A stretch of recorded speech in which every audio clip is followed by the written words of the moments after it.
Ki arngut ki klur ye kura ki bana East Gentia Hills District u pencengan bare bat u 5 star bare ki samla nakashnong jalapet mucut perdung kini kirang ye kura ki ba 4 Julium hakinu kini kerensan bakila deb ye kun wachadu barjelaru. Kita baru arngut kini ki kena jungka Freddy School of Martial Art Fire Brigade Shillong. Kalbana kaliang usamla 5 star bare ulai tu ba ulas dangi kena gajing leka ye kura nadu usne marjakat we ulalai ban shimenta ki ba bun kerensan wat shabar jelaru. Ulai tu ba ulai simentaru haka Meklia Games arja kanda arja arpo beratip kum ka wushu kum juru haki tournament ha Manipur bat kuru igi tak maksiar. Ya State Olympic tengah layo nangkong hantai. Te ya game malah simenta lalu wushu tengah layo layo hantai. Te lalu pun ki Jakarta ngali sama Manipur hantar ulang. Kabian ni jauh. kacau ni. Jika ika message pada fin asyik samla dan sal. Ngaku lagi kena bakin natrish tom ki kino ki badan satu bakinnya natrish tom bit naik do jingkar mendra. Mana belam nanti ya fiun poisya do kene level. Ya kami nanti lah persang nado mensua badan tak school jengi ke baru.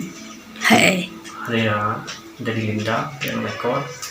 Ilai elementi kini natap ngas nutenam teladi tengah aku awal lewat lagi klub pan praktis CA tengah lap ya klub jong ke Freddy School of Martial Art tengah anak yang tang la praktis dang ta kilang kena era bayangan bahkan kami profesional tengah nang di ke Freddy School of Martial Art Kertengki kita. di Istanbul Lindo badi Freddy Suci. Nakaliang usamla pencengan habaya keren berumur por ulai tu ba ulas dang bani leka ye kura nadu usne marjakat saw bara usne marjakat riu ulalai nawa syaka mixed martial art. Kum urang ye kura ulalai jeru ban shimenta hakaleng kentup nadu hakohima nang tak X1 International kebelalong hadimapur bat kiwe hakwa umpat jusya rem setia shisinru. Te kanu teliki rensan filadap. Kerensan bangala participate jangka mixed martial arts kala adon South League teka fast fight juga kadai ha Kohima teka Tournament iyo kata. second fight juga kadai ha Dimapur Kai kata ka kertengki. kadai ka X1 International teka third fight juga kadai ha Boy Ground Pound teka fourth fight juga kadai ha kani plan sudah pakuti Kabalang sudah bagauti kadai. kadai ka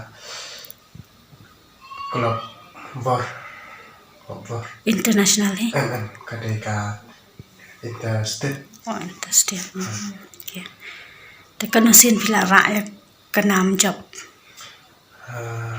aduk mentahi te ngampat juram haka jingkan ni kecing nak kai mixed martial arts dan kickboxing malah tambah kickboxing karate dan mengajab dan mengeram masih pak penong syaki para nangalek kai mah pak penong kim de bandu jingkarman buat ada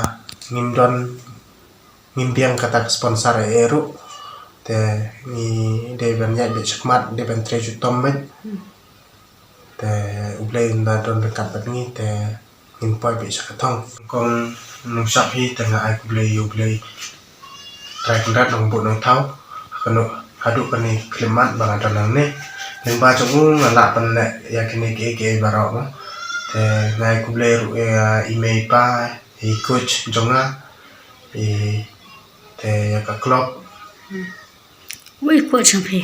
Kucing ada yang sambor milung dok tempat offer dan susang ke klub jongi kadang kacim jongi kadang pay ticket Shillong. Nakaliang umentri katat sports pak bantai dorong do ulong baka sorkar hi ka kloy banerap ya kitu kibru kebedon syai kene kasab. Kena kalian kejongi di bantuan ban di bendu di director in ai ka affiliation so bagian let si benai ar benai lani klub pat ki badan ga responsibility ki balak ban wan bani kendu yang ngaruh kamdon jinge bani kendu bubun kita ke bani kendu yang directly mana kali yang kajong apa dan penpek na kendu ke lenti pakinu skim badan bani bangila ban ai sponsorship entah financially kan tuan ni ka by one by sa kung kita gigi ni siya